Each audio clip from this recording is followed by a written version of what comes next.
Wengi wamekuwa wakitatizika sana kupata tofauti kati ya mtumishi wa Mungu na mtumishi yupi ambaye si wa Mungu. Wengi wamekuwa wakitatizika sana, lakini tumia dakika chache hizi kunisikiliza na utapata kitu kikubwa ambacho kitakusaidia kila mahali unapokwenda, ili upate kufahamu yupi ni wa Mungu na yupi si wa Mungu. Kwa sababu wengine wako ambao wanaweza kumsikiliza Roho Mtakatifu, lakini kuna wengine wanashindwa kumsikiliza Roho Mtakatifu, bado hawajakuwa katika viwango fulani. Basi nisikilize na kwenda kukuonyesha sifa za msingi za mtumishi ambaye wa Mungu. Basi nisikilize kwa makini sana, ninakwenda kukuonyesha mambo ya msingi ambayo yatakusaidia kufahamu huyo mtumishi ni wa Mungu au si wa Mungu. Namba moja, mtumishi wa Mungu yoyote, yani mtumishi wa Yesu Kristo, huwa anamtukuza Yesu Kristo mwenyewe.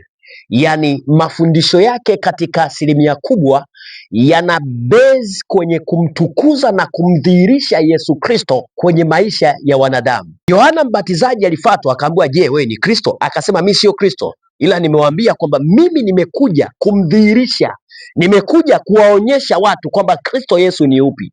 Manake kazi ya mtumishi yote wa Mungu inatakiwa ifanane na kazi ya Yohana Mbatizaji ambaye yeye alitangulia kabla Yesu kuja, ili apate kuwaonyesha watu kwamba yupi ni Yesu, yupi ni Kristo, ili wapate kumfuata. Kwa hiyo mtumishi yoyote ukimwona mafundisho yake haya base kwenye kumdhihirisha Kristo Yesu kwenye maisha ya watu, yana base kwenye miujiza, yana base kwenye mafanikio. Yaani mafundisho yake wewe mwenyewe ukiangalia kuanzia mwezi wa kwanza mpaka Disemba, mafundisho ya kumdhihirisha Yesu yanapatikana tu mwezi mmoja. Hakuna mtumishi wa Mungu hapo. Hata kama bado hujamuona akiwa na vitu fulani vya kishetani, hapo hakuna mtumishi wa Mungu. Kuna kitu kingine kinamtumia huyo, yaani kuna jambo jingine kabisa anamtumia, kwa sababu lengo ni kumfunua Yesu Kristo kwenye maisha ya watu, na huyo Yesu Kristo mwenyewe anawafungua hao watu moja kwa moja, mwenyewe anaanzia rohoni, anawatengeneza na kuwabadilisha. Jambo la pili, mtumishi yoyote wa Mungu ni lazima afanane tabia na Mungu. Yesu anasema, nimekuja kwa nafsi ya Baba yangu, ndio maana haya ninayoyafanya siyafanyi kwa mapenzi yangu, bali kwa sababu ya Baba aliyenituma. Mtumishi yoyote wa Mungu ambaye ndani yake kuna nafsi ya Mungu, yani Mungu anakaa, sio anamtumia tu.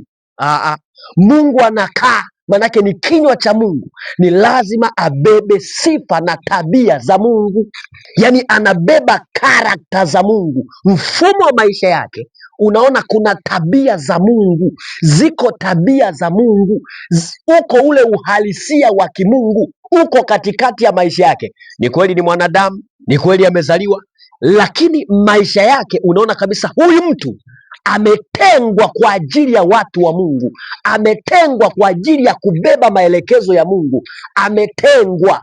Lakini ukimuona mtumishi yote hana tabia za kimungu, na wakati mwingine anarahisisha ubinadamu. Mfano, kuna watumishi wanakwambiaje, hata mi binadamu. Yaani kuna mtu nadhani atakuwa mtakatifu duniani, hata mi ni binadamu. Sasa Mungu mwenyewe anasema kabisa, watakatifu walio duniani ndio napendezwa nao, lakini kuna mtumishi yani hata mi ni binadamu. Yani anaongelea udhaifu fulani, yani katika maongezi yake unakuta anasifia dhambi fulani kwamba zina nguvu, yani anasifia udhaifu kwamba una nguvu fulani, yani yuko katika namna. Jua hapo hakuna kitu, hawezi kuwa mtumishi wa Mungu kwa sababu hana chapa za Kristo kwenye maisha yake.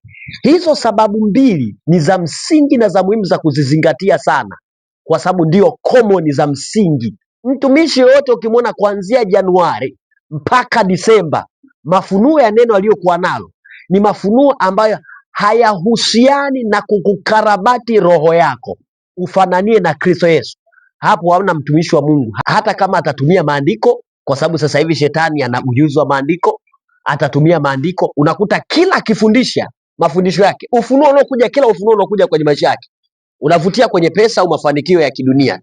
Sijasema hayo ni dhambi, unisikize vizuri, lakini hayo sio ya kwanza ambayo mwanadamu anatakiwa ajazwe kwa 80%. Hapana, wala hapana. Hicho sio cha kwanza ambacho wanadamu watakuwa ajazwe 80%, kwa sababu hivyo vitu watavikuta hata kwenye vitabu vya mengi huko. Watakuta hivyo vitu viko kwenye vitabu vya mengi viko, lakini wanadamu wanatakiwa waelekezwe vitu ambavyo hawawezi kuvipata huko, hata kwa wazazi wao hawawezi kuvipata. hawawezi kuvichukua huko, haviwezi yani hawawezi kuvipata huko. Sio mtu unasimama unaanza kuleta vitu ambavyo hata mtaani watu wanavipata tu, misemo fulani ya mtaani. Yani we injili yako kuanzia Januari, utakuta injili yake kuanzia Januari mpaka Disemba, yani ni ule ushauri. Unajua ni injili za mashauri. Unaona kabisa hii ni motivation, ni injili za mashauri. Yani unamwacha mamako, msaidie mamako, fanya hivi, fanya, yani ni injili fulani za mashauri. Yani sijui naposema za mashauri, injili za ushauri, za motivation, za ushauri. Jua hapo hakuna mtumishi wa Mungu, hata uone mapepo yanagalagala yanapiga kelele vipi, ukiona hakuambatanishi na Kristo Yesu, hakuunganishi na Kristo Yesu, hakupi njia ya kumfikia Kristo Yesu, jua hapo hakuna mtumishi wa Mungu, bali huyo ni mtu ambaye amebeba matakwa yake na mapenzi yake na anayawakilisha juu ya watu. Hiyo ni vitu vya msingi vya kwanza ambavyo vitakupa mwanga na kuelewa. God bless you, Genius Prophet. Amen.